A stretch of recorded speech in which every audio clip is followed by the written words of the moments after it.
The world of gaming has come a long way between the 1950s and now. From the 8-bit graphics of the past to its Unreal engines used in the present.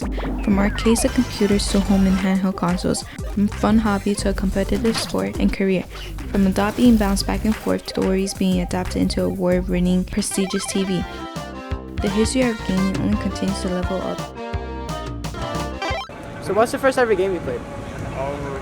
Super Smash Brothers Ultimate or 64? Super Mario. Super Mario? Yeah. GTA. Pac-Man. Oh man, Pac-Man. Pac-Man? Super Mario. New Super Mario Bros. On the DS. Oh, same. Same, New Super Mario Bros. Yeah. Contra. Back in the 1950s, one of the first and most influential arcade games was Space War. At the time, it was called the most futuristic game. It wouldn't be until the 1970s that the first consumer video game hardware came along, the Magnavox Odyssey. The electronic game of the future.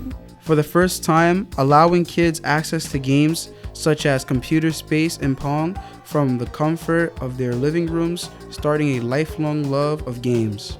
Prompting Japan's video game market to take initiative, launching Nintendo Entertainment System in the United States in 1985, broadening consumer access to home consoles like never before. This access, though, creating what would become the console wars. What Nintendo?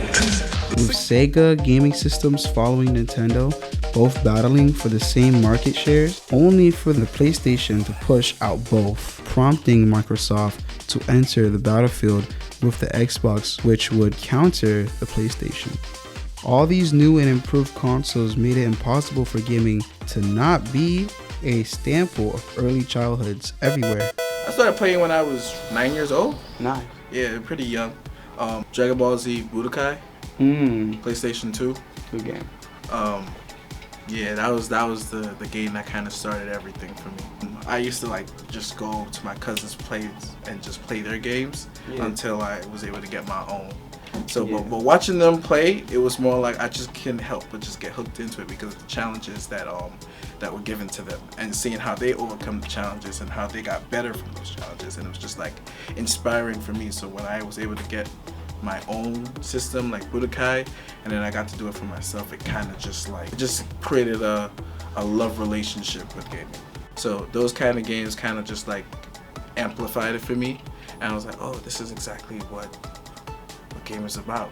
You know what I mean? So at first it was just kind of we're just fighting, but then you realize there's a whole bunch of different games out there that's at a whole different aspect that just brings out more of your creativity.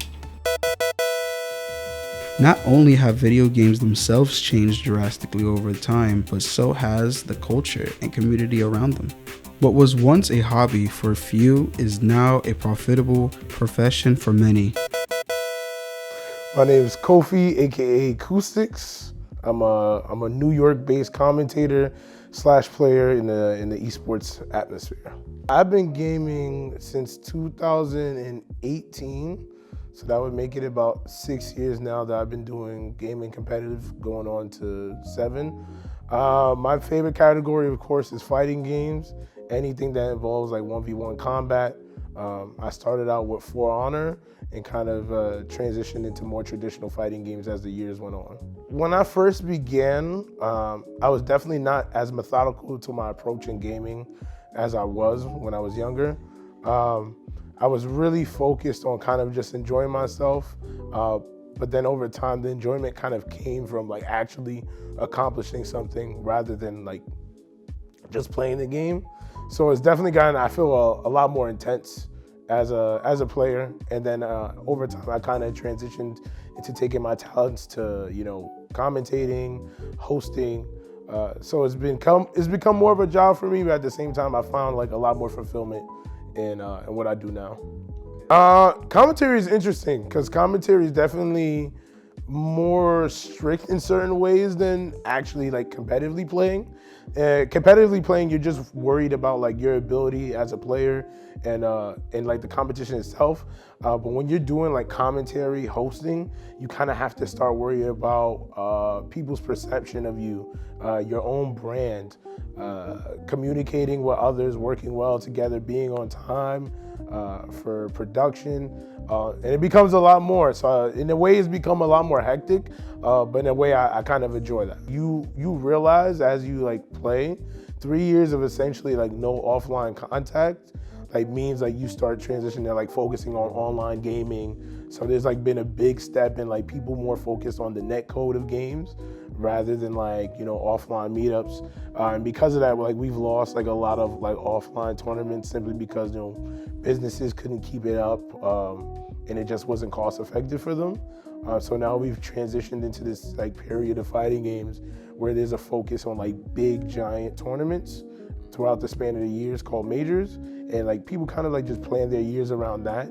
But it's been beautiful for me because I've also gotten a chance to work for them for the last couple of years now. So it's been good. Through traveling, I get to play other people, commentate with other people, experience other communities. And then here in New York, I still have like a giant pool of people to like play and talk with too.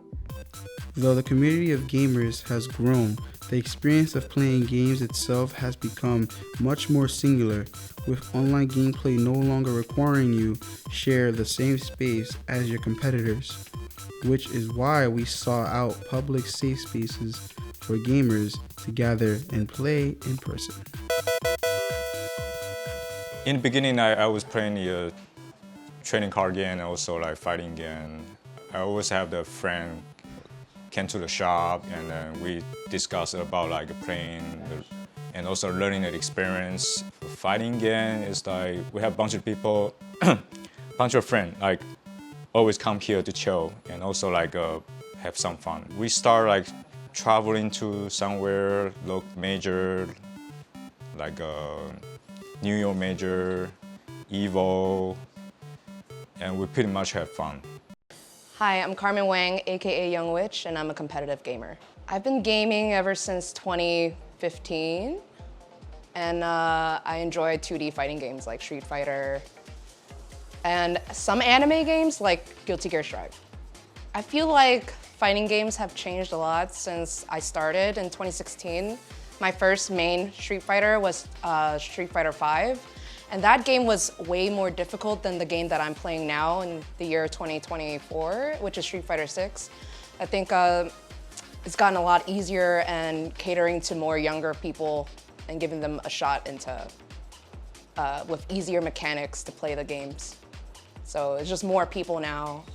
But the game itself is easier. It's rare to see women in fighting games, but usually, from what I'm hearing on Twitter, like a lot of girls just sort of leave the scene because the men makes them uncomfortable but for me, like I've been through experiences where people made me uncomfortable, but I don't let it deter me from keep playing because I really love fighting games. So, and I know I'm good at it, so why should I let someone, you know, take that away from me? What brought me into the competitive gaming scene was when I met my friend Justin Wong. That was 2012. I met Justin Wong, and he's a very legendary status fighting game player. I didn't know who he was, but like we just became friends because my coworker recognized him in the street. So we just chatted up, became friends, and we kept in touch on social media. And just by looking at his posts, he travels the world, play fighting games, and live this life that I've never seen before. So he sort of inspired me to get into it competitively. I watched all his videos to get a clue on how to play fighting games correctly, like fundamentals, bread and butter of like the combos, like easy combos, like go-to combo routes that like you must know if you want to learn this character, you know, like the basics. So I learned a lot of that through Justin Wong, and I feel like I owe it to him in getting me into the scene.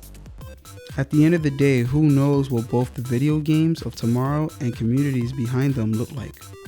With virtual and augmented reality-based games on the rise, it's hard to picture what the equivalent of Space Wars will even be 10 years from now.